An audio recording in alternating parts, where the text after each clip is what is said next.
Coucou les amis, aujourd'hui je viens partager avec toi un petit peu de mon expérience du retour après une longue expatriation. Ce moment où, après l'euphorie du retour, la réalité vient peut-être frapper à ma porte.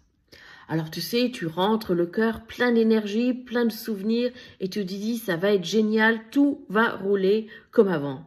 Eh bien, comment te dire Alors pour moi, ça s'est passé après 36 ans au Royaume-Uni. Je suis rentrée seule au mois d'octobre avec des valises, quelques cartons et puis aussi une grande question qui me disait « Et maintenant, qu'est-ce qui va se passer ?»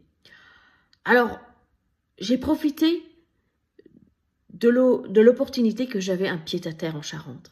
Et je me suis dit au départ, bon, ça va se faire, ça va bien pour commencer, ça va me permettre de retourner à mes sources. Mais ce que je n'avais pas prévu, c'était toute une série de petits problèmes qui m'ont montré que j'avais vraiment besoin d'un mode d'emploi pour redevenir française. Bon, c'est sûr, au début, c'est magique, 100%.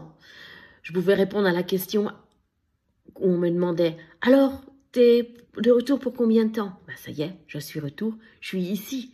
Quel bonheur, quel plaisir en moi. Je me suis reconnue à la nature, aux saisons, aux vraies châtaignes que j'ai ramassées dans les forêts, pas celles de Waitrose sous vide.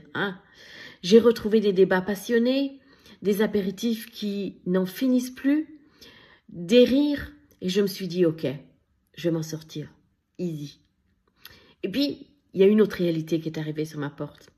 La réalité, c'était aussi une petite fuite dans le toit et un couvreur qui me dit, bon, je passe lundi, sûr. Et que, en fait, tu ne revois pas pendant au moins 3 semaines. Et cette maison de vacances qui ne veut pas vraiment venir une maison de vie parce que c'était un petit peu trop compliqué de la transformer.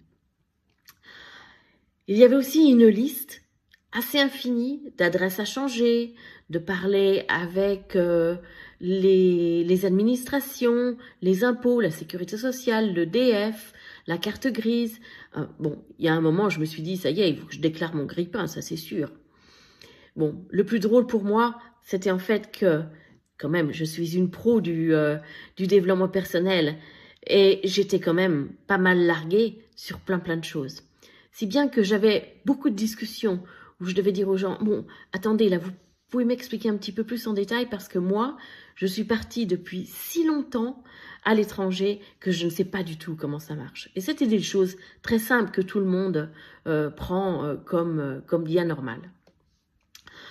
Bon, il est vrai qu'en revenant en France, je pensais que tout allait couler de source. Mais non, la France a changé, mais pas comme moi j'ai changé. Et moi, je ne rentrais plus dans toutes les cases. Alors oui, il y a eu des moments de solitude devant des formulaires administratifs, des questions auxquelles je ne pouvais pas répondre. J'ai demandé à Google comment échanger une prise électrique pour une prise française.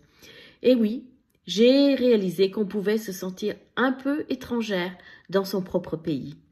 Mais tu sais quoi? C'est pas grave.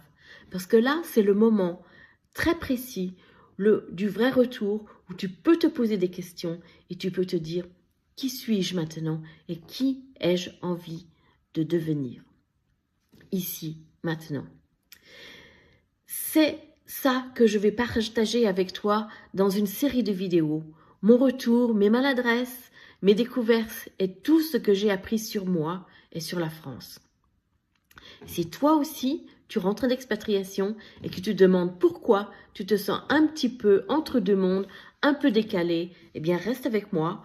On va parler ensemble, sans filtre, avec humour et beaucoup de bienveillance. Alors à la prochaine vidéo et d'ici là, n'oublie pas, abonne-toi et simplifie une chose pour amplifier toute ta vie. Ça, on en reparle. À bientôt.